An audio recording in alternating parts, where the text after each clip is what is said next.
Date President. First unveiled in 1956, its instantly recognizable positioning of the day of the week at the 12 o'clock mark and date at 3 o'clock has since been copied by many other brands over the years. Its fluted bezel, general case design, and proportions mirror the aesthetics of the equally iconic Datejust. However, since it's early, it was often fitted with a Rolex President bracelet, which in many ways melds the designs of the Oyster and Jubilee bracelets in the best way possible. Its links are larger and heavier semicircular links that mimic portions of the Jubilee, appearing in the same staggered setup as you get from an Oyster. First launching as the reference 6510 and 6511 in '56, measuring 36mm across, the same as it is offered today. Early models suffered from some teething issues that led Rolex to redesign the model into the reference 1803 and other 18XX references that lasted in variations of production through the 1970s. The 1807 Bark model is an especially charming example of the weirdness from this era, as it features a uniquely textured bezel and matching bracelet center links that do, in all fairness, resemble tree bark. It was somewhere in this early period, though not this 1807 in particular, that ended up earning this watch its presidential nickname in the first place. Lyndon B. Johnson famously wore the day date a fair amount during his term from '63 to '69, as did several other noteworthy leaders over the years, though it never saw light of day on his wrist. There was a Rolex President that Marilyn Monroe bought and had inscribed for JFK that made it to the auction back in 2005, fetching a healthy $120,000. Fast forwarding to the late 70s, Rolex decided to drop a new movement into the day date.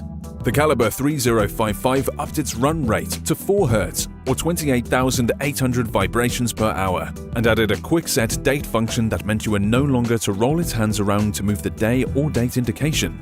A sibling to the reference 1807 Bark model arrived in the reference 18248, whereas the more common gold-on-gold model evolved onto the reference 18038. Interestingly, the Oyster Quartz Day-Date President also made an appearance in the late 70s, specifically 1977. Though its case shape is similar to other Oyster Quartz models and it also uses an integrated bracelet, said bracelet has a style very similar to the traditional President bracelet. That last noteworthy addition to the line from the late 70s is the appearance of a sapphire crystal that was slowly phased in to replace the more delicate acrylic seen previously. Rolex further updated the day-date caliber to the 3155 in 1988, where both day and date functions moved to quick-set capability. These appeared in references of the 182XX series, running through until 2000, when Rolex revealed the day-date 36 with the 6-digit 118XXX.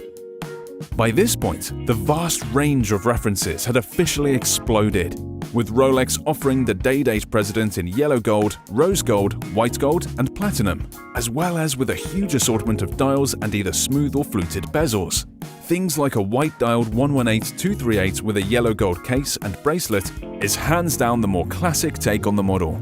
Much like the Datejust, Rolex also rolled out a Day-Date 2 model for a brief period from 2008 to 2015, where they introduced a 41mm example of the model as the reference 218XXX. Though this was discontinued only to make room for the 40mm case version that remains in the current collection as the 228 series Day-Date. The 40mm version was fitted with the upgraded Caliber 3255 self-winding movement that upped its power reserve to a healthy 72 hours and achieved Rolex's increasingly stringent +2–2 seconds per day accuracy rating. Given the depth of archives, there are countless examples of Rolex Presidents out there to choose from.